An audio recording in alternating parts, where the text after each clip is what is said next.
ज्येष्ठ चतुर्दशी आज गंगा मैयाचा वर्धापन दिन पडते. दशहरा आपण यामध्ये माहिती बघतोय, त्याचं महत्व जाणतोय. तर अनेक नद्यांची माहिती आपण आता आधी जाणून घेतली. आज विचारणा केल्यामुळे शरयू नदीचं पण महात्म्य सांगणार आहे. म्हणजे असं मला वाटतं की महाराजच सांगत नाही तर शरयू नदीचं पण सांग.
शरीर नदी म्हणजे ती जणू की रामप्रभूंसाठीच अवतरली आहे असं म्हटलं तर वावरं होणार. अशा या शरीर नदीचं काय महात्म्य आहे? कारण रामांचं बालपण तिने बघितलंय, रामांचे पुरुषार्थ तिने बघितले आणि रामांनी जलसमाधी घेतली ती सुद्धा तिने बघितली. मग ज्या वेळेला प्रभू रामचंद्राने ती सुद्धा हिमालयामध्ये पूर्ण पावली. पुराण काळात सुद्धा ऋग्वेदामध्ये तिचे उल्लेख आपल्याला अनेक दिसतात. पुराण काळामध्ये त्यावेळेला भगवंतांनी मत्स्यावतार घेतलेला होता आणि मत्स्यावतारानंतर भगवंतांनी तो प्रगट थांबवून मनुला सगळी पृथ्वी दिली. त्यावेळी त्याच्या डोळ्यातून नेत्राश्रू आले आणि ते आनंदाश्रू. म्हणजे असं म्हणतात की गंगा नदी ही हरिचरणातून उत्पन्न झाली, पण आमची शरीर नदी ही भगवंताच्या नेत्रातून प्रगट झालेली आहे. म्हणून तिला विष्णूची मानस कन्या असं सुद्धा म्हटलं जातं.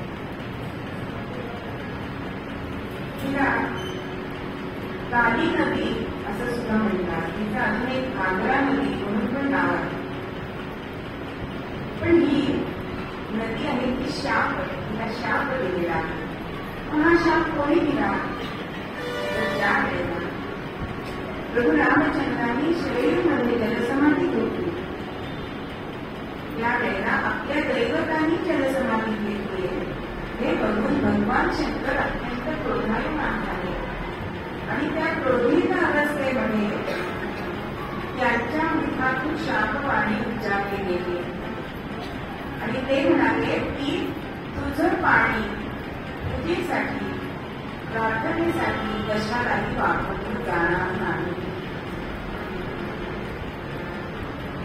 असं म्हटल्यानंतर शरीर नदीला मोठं वाईट वाटलं आणि ती शरणागत झाली आणि म्हणते भगवान मी विधी होतं ना, याच्यामध्ये माझा काय दोष आहे? तेव्हा आपण मला पुष्टाप द्यावा. प्रभू शंकर भगवान म्हणतायत की माझी शापवाणी खोटी होणार नाही, पण तू म्हणतेस म्हणून की तुझ्या जलामध्ये ते स्नान करतील त्यांचं पापक्षालन होईल, पण पुण्य मिळेल हे मात्र मी सांगू शकत नाही. आणि जी शापवाणी उच्चारली गेली ती तशीच राहील. म्हणून शरीर नदीचं पाणी जेव्हा आपण सप्तगंगांचं जेव्हा पाणी आणतो त्याच्यामध्ये शरीर नदीचं पाणी आणलं जात नाही. हा तिला भगवान शंकरांनी शाप दिला. पण तरी सुद्धा तुलसीदासांनी आपल्या रामचरितमानसमध्ये त्याची वर्णन केलेली आहे. कार्तिक पौर्णिमेला सुद्धा तिथे अनेक भक्तजन हे तिथे स्नानाला जातात. पण तिथल्या स्नानाचा असा नियम आहे की सूर्योदयापूर्वी तिथे स्नान करावं, तरच आपलं पापक्षालन होईल. आणि अजून एक तिथे आपल्या अशी सांगितली जाते की पापक्षालनासाठी जर या शरीर नदीमध्ये स्नान करायचं असेल तर हनुमंताची परवानगी घ्यावी लागते. म्हणजे काय करायचं तर तिथे शहराच्या मध्यभागी एक हनुमानाचं मंदिर आहे. जवळजवळ 76 पायऱ्यांना आहे आणि वर चढून गेल्यानंतर इथे 6 इंचाची एवढी लहान मूर्ती मी तरी अजून बघितलेली नाही. तर 6 इंचाची मूर्ती मारुतीची आहे आणि वैशिष्ट्य म्हणजे त्याच्याबरोबर अंजनी माता सुद्धा आहे. तर आम्ही शरीर नदीमध्ये स्नान करणार आहोत हे त्याला सांगायचं आहे. कारण असं म्हटलं जातं की रामा निधनानंतर हे अयोध्येचं रक्षण करण्यासाठी तिथे थांबलेले आहे.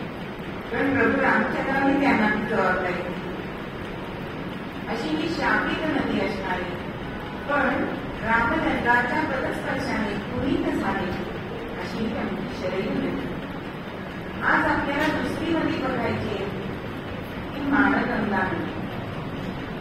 कारण त्यांच्या दरबारात सेवा चालली आहे हे तर वेगळ्याच हवे. माणगंगा नदी अतिशय छोटी आहे. कोरडवाहू जमिनीतून वाहणारी, म्हणजे जत, दहिवडी, आटपाडी अशी गावं तिच्या काठावर आहेत आणि आमचे हे गोंदावली हे पण तिच्या काठावर आहे. म्हणजे असं म्हटलं जातं की इतकी कोरडी ठणठणीत नदी आहे की वर्षाचा 1-2 महिने फक्त तिथे वाहणारे झरे दिसतात. बाकी वर्षभर तुम्हाला नदीला पाणी दिसत नाही.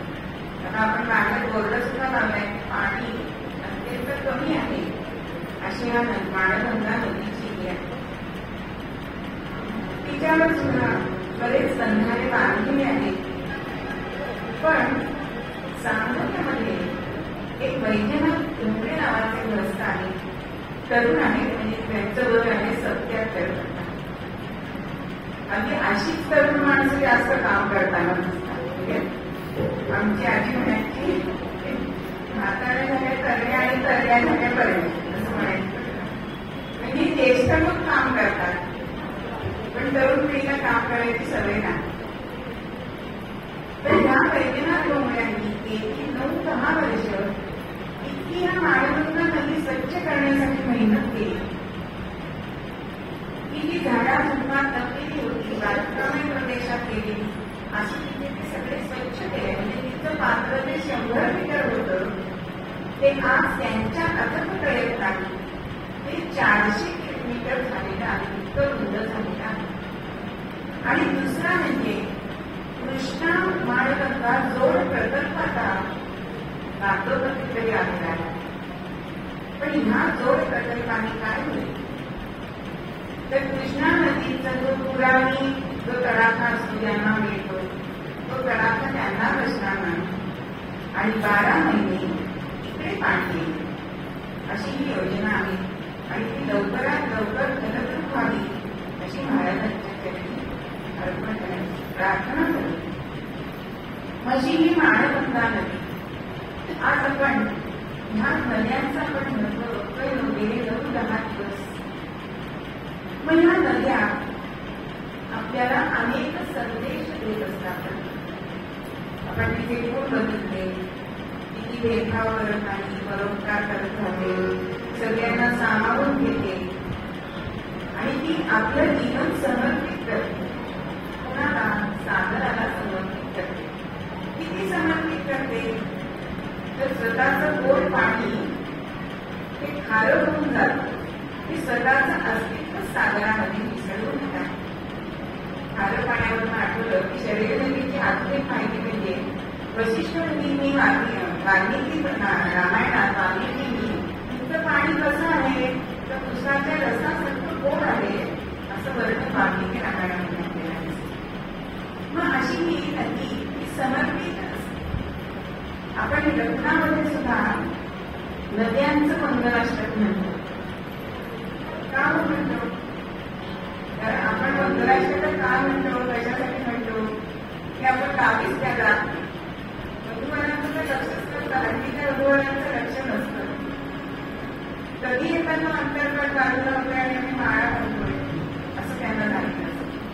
पण ही नदी या वधूवरांना संदेश देत असते की माझ्या सर्व समर्पित जीवन मी तुमचं सगळं वैवाहिक जीवन जगा हा मुख्य संदेश या तरुण पिढीमध्ये देत असते. या नदीला 2 तीर असतात. याचा काय अर्थ आहे तर एक तीर प्रपंचाचा आहे, एक तीर परमात्माचा आहे आणि मध्ये जी नदी आहे ती अध्यात्म आहे. म्हणून प्रपंच आणि परमार्थ हे करून आपल्याला अध्यात्म साधायचं आहे, म्हणजेच आपल्याला नरदेहाचं साधन करायचं. हिच्यानंतर अजून एक उपदेश संदेश आपल्याला काय मिळतो की मागे फिरून बघू नको. आणि मुलींचा ओढा इतका माहेरी असतो की त्याला 2 कारण पण आहेत की पूर्वी मुली इतक्या लहान असायच्या की त्यांची मनं तयार झालेली नसायची. त्यामुळे सासरची ओढ साहजिकच लागत असते. पण हल्ली 32-35 वयाच्या वधू असतात. त्या पण तरुणी मुली कसल्या म्हणायच्या, तरुण बायका त्यांची मनं तयार होतात आणि म्हणून सासरी पडत नाही. म्हणून मी असं म्हणत नाही की बालविवाह करा, पण मुलींनी आपण जिथे आपण समर्पण करणार आहोत ते घर आपले आहे हे जाणून तो संसार केला तर नदी जो संदेश देते तो खचितच थांबला. मग अशा या नद्यांचं संरक्षण संवर्धन हे आपल्याला करायचं, कारण या नद्या जर नसतील तर आपलं आयुष्य कसं जाईल. तर आपल्याला एक सर्व परिचित गाणं म्हणते की मामाच्या गावाला जाऊया हे गाणं आत्ता ऐकायला आपल्याला हसावे येईल, पण ही परिस्थिती दूर नाही तेही तुम्ही तितकंच लक्षात ठेवा. कारण माझी नातीच राहिली आहे, मामाच्या गावाला जायला मामा असायला पाहिजे ना. पण तरी सुद्धा या गाण्यामध्ये मामा धरलाय आणि ती मुलं म्हणताय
आपण झाडे लावत नाही, पर्यावरणाचा ऱ्हास करतो म्हणून.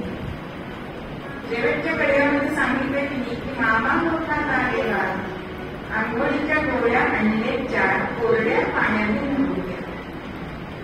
जसं आपण स्नान करतो ना, त्याच्यामध्ये स्नानाचा एक प्रकार सांगायचा राहिला. आपण स्नान करायला शक्य नसेल तर आपल्या संस्कृतीमध्ये सांगितलंय की मार्जन करा. म्हणजे काय करायचंय, त्या हातपाय धुवायचे करायचे आणि मस्तकावरनं ते जल सोडलं, त्याला मार्जन असं म्हटलं जातं. म्हणजे हे काढीव शास्त्र आहे. सगळ्या ठिकाणी कुंडात स्नान करायला आपल्याला जमत नाही. मग तशी वेळ म्हणजे जुम्मे की वेळ आहे, यायला फारसा काळ नाही. म्हणून आत्ताच आपण सावध व्हायला पाहिजे. म्हणून झाडं लावा, झाडं जगवा असं म्हणण्यापेक्षा त्यांनी असा एक संदेश दिला जातोय की झाडं नाही लावली तरी चालेल, पण आम्ही ती तोडू तरी नका, एवढं तरी तुम्ही पालन करा. मग आज आपल्याला दुसऱ्याच गंगेचा विचार करायचा. मूळ अभंगामध्ये आपल्याला उद्धव चिंतन म्हणजे समर्थ रामदासांचे मानसपुत्र उद्धव स्वामी यांचा अभंग आपण निरूपणासाठी राम नाम कथा गंगा स्मरणे करी पावन जगा. आज आपल्याला रामनाम गंगेवर जायचं की ती कधी कोरडी होत नाही, ती कधी दुष्काळ तिथे पडत नाही, अशी ही रामनाम कथा गंगा. याच्या पुढच्या चरणात चिंतन काय म्हणताय की तिला आला प्रेम पूर.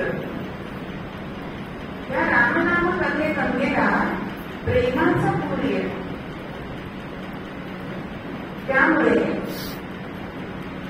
तो प्रेमाचा पूर हा शंकरांनी आपल्या मनामध्ये सामावून घेतलेला आहे. म्हणजे शंकरांच्या जटेवरती ज्ञानगंगा आहे, पण हृदयामध्ये मात्र ही रामनाम कथा, ही प्रेमगंगा ही त्यांच्या हृदयामध्ये.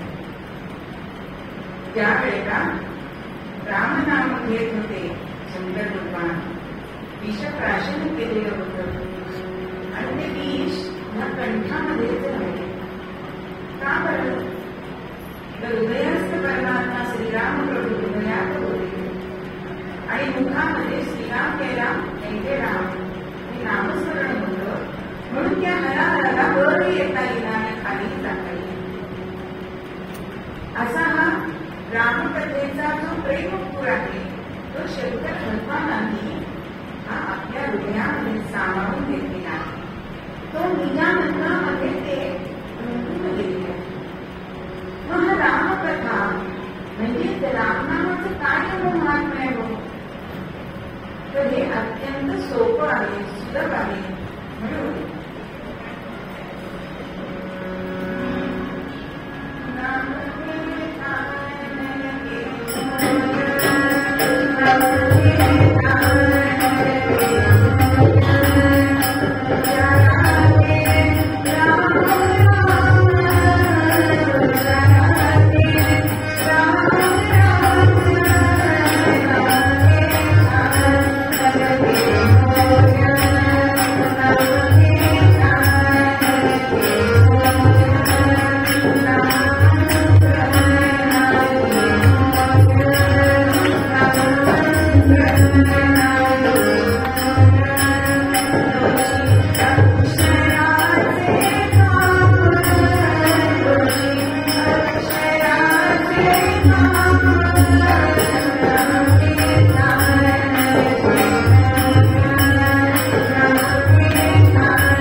तेव्हा आपल्या पोटातील सगळी दोष हे बाहेर जातात. आणि मग जेव्हा म्हणतो तेव्हा आपले तोंड बंद होतं, ओठ बंद होतात आणि बाहेरच्या पुन्हा दोष आपल्या पोटात जात नाही. हे दाम दाम काम काम म्हणून होते. कारण र अक्षर आहे त्याच्यामध्ये सूर्यबीज अग्निबीज सांगितलेलं आहे. र मध्ये अग्निबीज आहे. मग अग्नी काय करतो? शालन करतो, जळून शुद्धता देतो. म्हणजेच आपल्याला र पण शब्द उच्चारला की आपल्याला वैराग्य प्राप्त होते. याच्यामध्ये आपण आकार मिसळा की ते आहे सूर्यबीज. सूर्य म्हणजे ज्ञानाची देवता आहे. जो अंधार नाहीसा करून प्रकाश देतो त्याला आपण सूर्य म्हणतो. म्हणजे आकार त्यात मिळवला की आपल्याला ज्ञान प्राप्त होते. आणि म्हणून अक्षरामध्ये चांद्रही सांगितलेला आहे. तो चंद्र हा मनाला शीतलता देतो. म्हणून आपल्याला भक्ती करायचा मार्ग होता. म्हणून राम हे शब्द उच्चारल्यानंतर आपल्याला वैराग्य, ज्ञान आणि भक्ती अशा तिन्ही गोष्टींचा लाभ होत असतो. म्हणून आम्ही राम राम म्हणायचं. म्हणून असं म्हणतात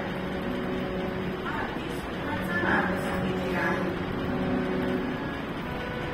सुखाचा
एवढे तिथे भक्तनिवास मानले म्हणजे गवळणी वगैरे सगळे आले त्यांनाही आनंद मिळाला.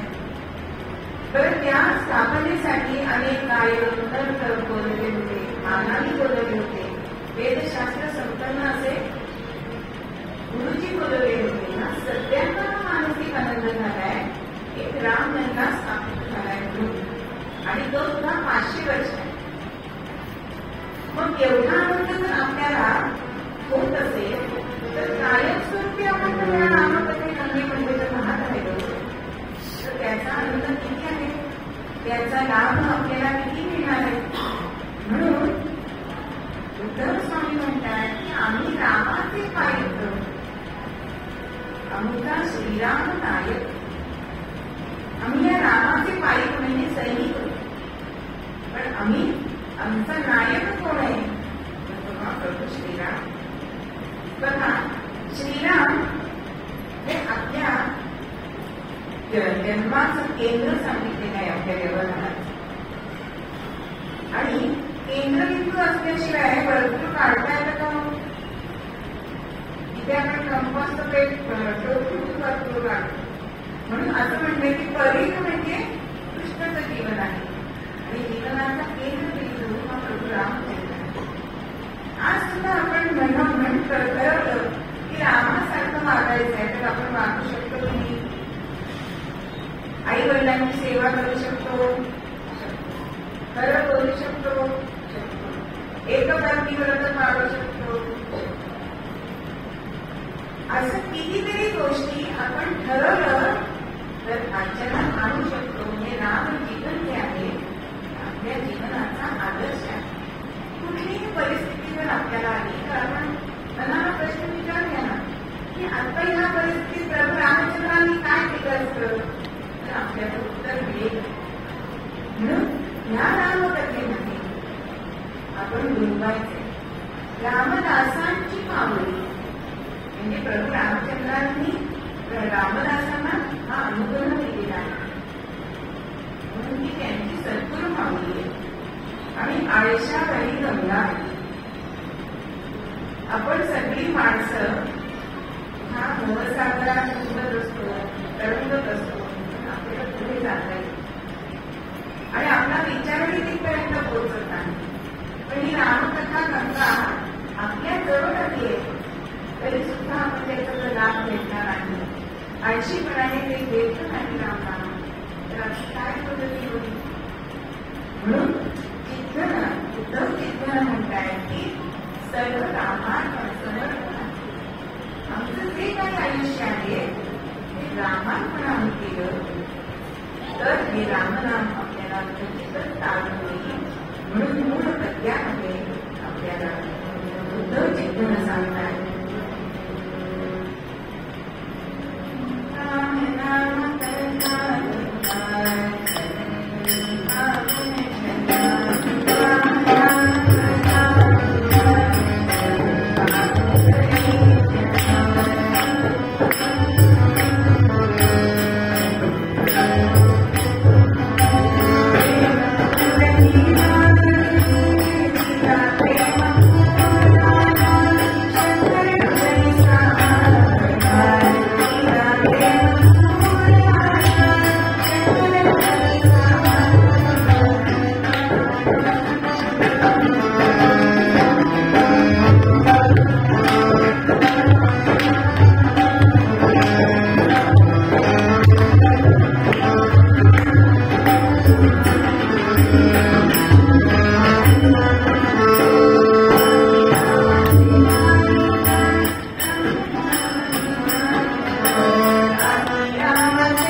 आणि या बाळाचं नाव ठेवलंय गणपती.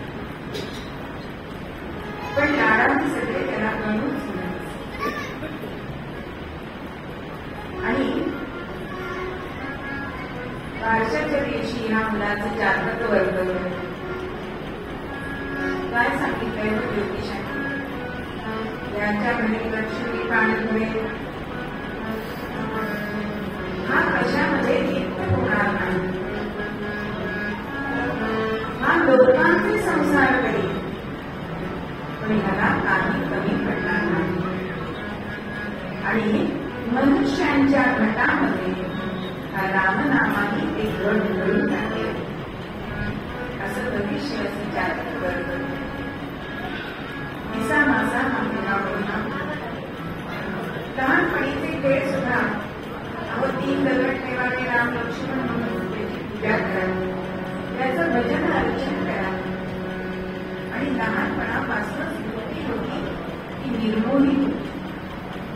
एकदा त्यांच्या आजोबांनी निर्मोहतांनी विचारले, बाळ तुला जर घंटा भरून सोन्याच्या मोहरा दिल्या काय करशील?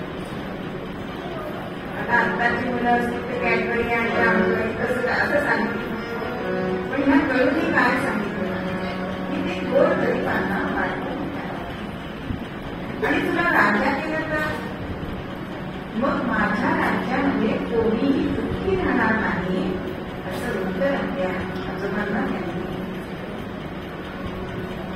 एखाद्या पहाटे उठावं, गावाबाहेर जावं, नामस्मरण करत असावं असंच एका तरुणाला शोधावं लागतं. आजोबा विचारतात की तुम्ही का केला होतास? मी इथे रामनाम केला आणि 7-8व्या वर्षीच गुरुसाठी तळमळ सुरू झाली. काही जण मित्रांना घेऊन, काही मित्रांना घेऊन गेले, पण हा अपेक्षा कोणाला नको असतात. पण सद्गुरू मिळेपर्यंत आमचा हा गणू मागे आला नाही. घरदार सोडून आपल्या गुरूंना भेटण्यासाठी गेल्या. गुरु भेटीची तळमळ होती. मनामध्ये सद्गुरूंच्या विषयी अपार श्रद्धा. म्हणताय दर्शन दे शिवता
परीक्षा घेतली. ह्याला खरंच कर्म आहे का हे बघितलं. आणि त्या वेळेला आमचा गणू सगळ्या परीक्षांमध्ये पास झाले. ही महाराजांना त्यांनी सांगितलंय इथे खड्डा पण या मुलांना करून काय आणि त्याच्यावर रामनाम घेत बस. म्हणून त्यांनी तसं केलंय. संध्याकाळमध्ये मुलं घरी काही नाही म्हणून त्यांचे पालक शोधायला आले आणि तुकाबाईंना विचारताय की आमची मुलं कुठे दिसत नाही, पाणी तेव्हा सांगितलंय की हा मुलगा बसलाय ना त्यांनी खड्ड्यात त्याच्यावर बसला. आता असं ऐकल्यानंतर आई वडील अर्थातच त्या गणूला मारझोड करू लागले. पण गुरु आज्ञेने शांत बसलेला, नामस्मरण करत बसलेला हा गणू जागचा गल्ला सुटला. आणि मग गुरु मामुनीला प्रेमाचा उपाय झालाय आणि म्हणताय अरे त्याला मारला का तुमची मुलं निर्विघ्न सुद्धा अशी परीक्षेमध्ये आमचे महाराज पास झाले. आणि मग काय होत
आणि सांगितलंय समर्थांचं कार्य तुला पुढे करायचं.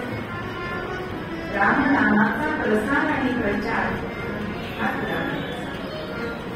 आणि भारतभर यात्रा करण्यासाठी तुमच्या महाराजांना त्यांनी जायला सांगितलं. 8-9 वर्ष झाली घर सोडून आणि हे महाराज गोसाव्याचा वेश घेतलाय. आधीच रूपवान असणारी ही मूर्ती जटा बांधली आहे, कपटी घातली, हातामध्ये चिंता केली आणि आपल्या मातृग्रामी जन्मभूमीकडे यायला निघाले. आणि कुठे उतरले तर मारुतीच्या मंदिरामध्ये. गोसाव्यांचा मेळा जमला,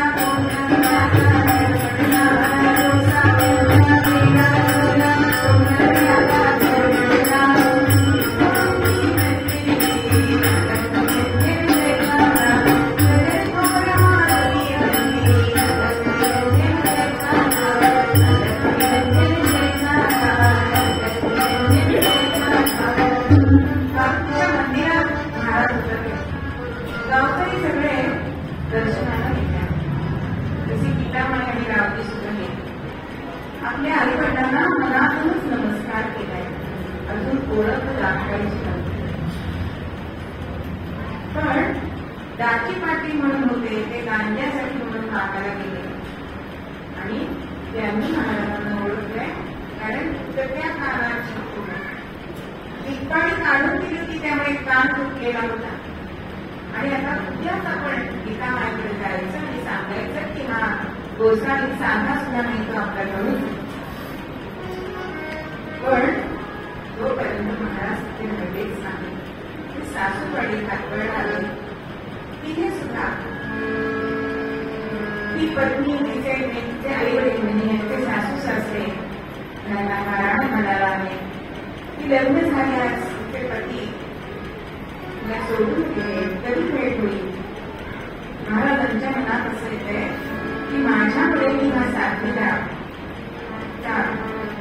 खाली आहे. म्हणजे पती मिळण्यासाठी तिला उपासना सांगतात की राम नामाचा जप कर, गो सेवा कर, लवकरच तुला तिचे मिळेल.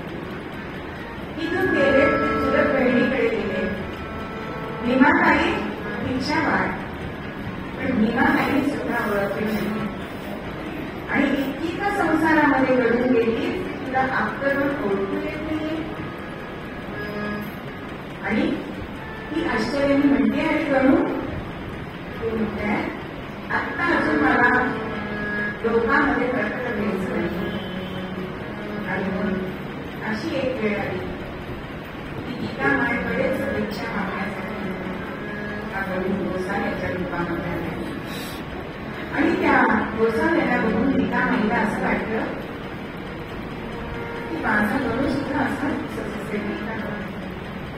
आणि मग मला विचारलं होता माझा गणू मला भेटलाय का. म्हणून ती विचारते तुम्ही गोसावी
माते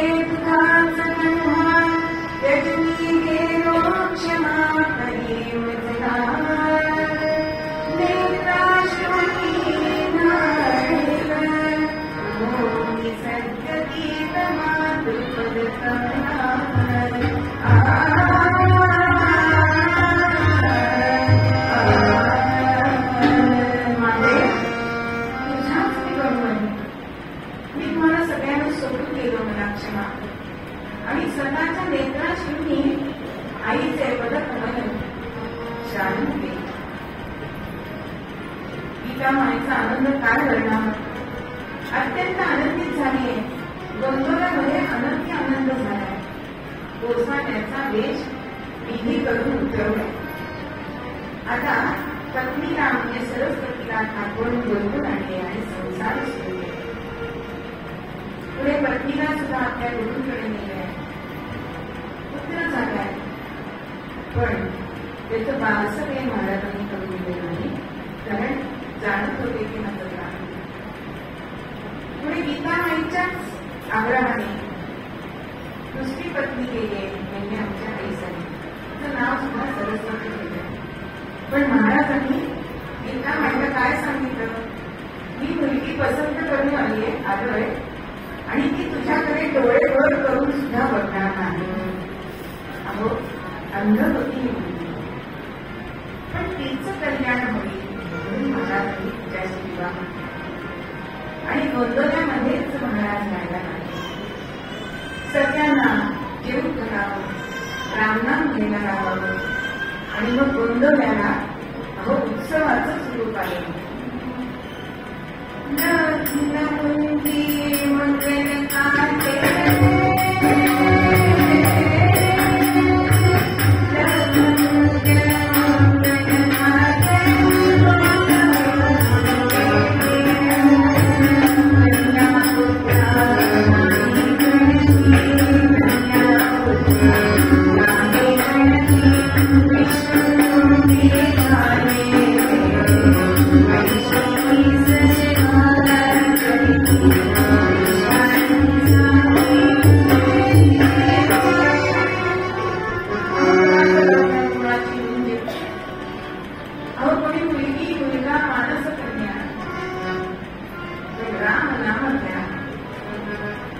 जेव्हा तुम्ही 13 अक्षरी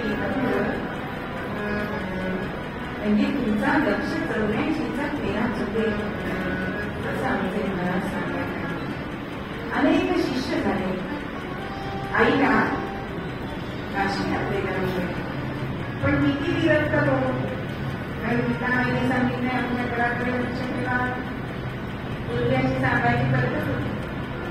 आणि कोण कुठे जाते काही माहिती नसते. पण महाराज म्हणतात की काशी आपल्याला माझी आई आहे आणि मी या सांसारिक गोष्टीमध्ये तिचं मन ऐकाय. म्हणून महाराज गावकऱ्यांना सांगतात ज्याला जे हवंय घरातलं ते अहो 15 मिनिटात घर बदलल्यासारखं स्वच्छ करते. इतकी विरक्ती वैराग्य म्हणजे महाराजांना. आईला दानधर्म करावा असा वाटला म्हणून एका गाडीवर गीतामाईला बसवलं आणि आई जेवढा तुला दानधर्म करायचंय ना तेवढा तू कर म्हणून गाडी खाल्लं. गीतामाई मुलीच्या मुली लोकांना दान धर्म करते, पण गाडी खालचे पैसे ते संपते ना. म्हणून गीतामाईला आश्चर्य वाटलंय आणि म्हणते म्हणून अरे हे पैसे संपतच नाही. अगं ती गंगा आहे, गंगा ती फक्त उपकारासाठी परोपकारासाठी वापरायची, आपल्यासाठी वापरायची नाही. हृदयाला मोठा हात तिथे लागला. सगळ्यांना नामस्मरण दिले. राम नाम भक्ती, माझी राम नाम भक्ती, माझी हे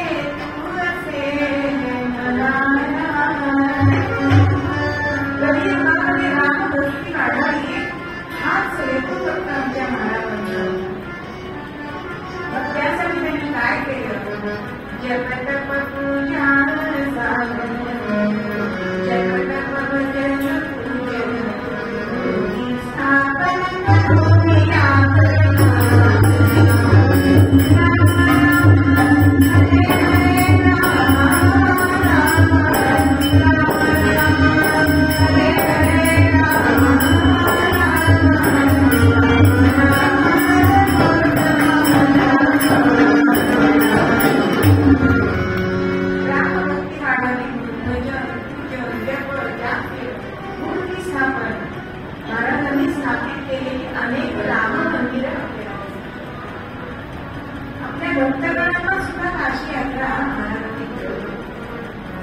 प्रसंग म्हणजे की आपली पत्नी अडकवून त्या भूतातमध्ये जल येत होतं देवाच्या मागं. आणि या गोंधळ्यामध्ये त्यांनी जणू नामाचा बाजारच झाला. आणि ते काय म्हणतात,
गोंधळ नाव ऐकून सुद्धा असं वाटतं की आमच्या महाराजांनी नाव हे रामनाम बदलून घेतलं. हल्ली टॅटू काढतात, पण आमच्या महाराजांनी रामनामाचा टॅटू आपल्या मनावर बोलून घेतलेला आणि स्वतःच्याच मनावर नाही, आपल्या सगळ्या भक्तजनांच्या मनावरती हे रामनाम त्यांनी बोलून घेतले. म्हणून आज सुद्धा ही रामनाम गंगा घेण्यासाठी लोक गंगा येते की दर शनिवार या गंगेला पूर येतो. उत्सवात तर आपण बघतो, पौर्णिमेला बघतो की आज 100च्या वरती महाराज दिवस झाले, वर्ष झाले, तरीही गंगेचा हा पूर आहे तो आटत नाहीये. त्याला आनंदाचं उधाण आहे. महाराजांनी आमच्या गोसेवा सुद्धा केली. आज सुद्धा आपण बघतो की सकाळ संध्याकाळ गायीची आरती. जे महाराजांना आवडतं ना ते सुद्धा आपण केलं तर आपल्या मनात सुद्धा या रामबंदीला अतिशय महाराजांनी जे समर्थनाचं कार्य होतं, जो रामनामाचा प्रचार आणि प्रसार या युगामध्ये त्यांच्या काळामध्ये जो अपूर्ण राहिला होता, ते कार्य आजही त्यांचे महाराज करत आहेत. म्हणून असं म्हटलं जातं, अंशावतारी हनुमंत, अंशावतारी हनुमंत, मानदेशी प्रणवले सुंदर, मनसे साक्षात दंडवत, ब्रह्मचैतन्य गुरुवरा.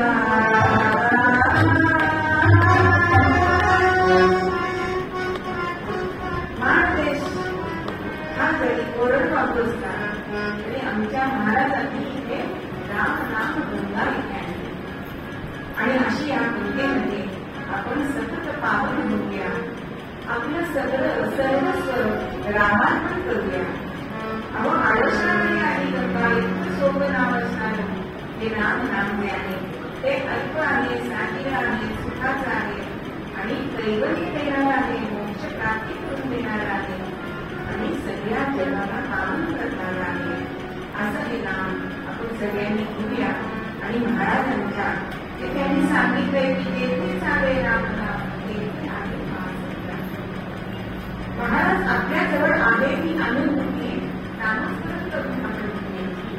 म्हणून उद्धव चित्तन म्हणतात की कामात पण सिद्ध करणार आहोत. नाम कथा म्हणतात सगळ्यांना पाहून करणारे आहे म्हणून प्रत्यावली आपल्याला उद्धव चित्तन सांगणार. राम नाम कथा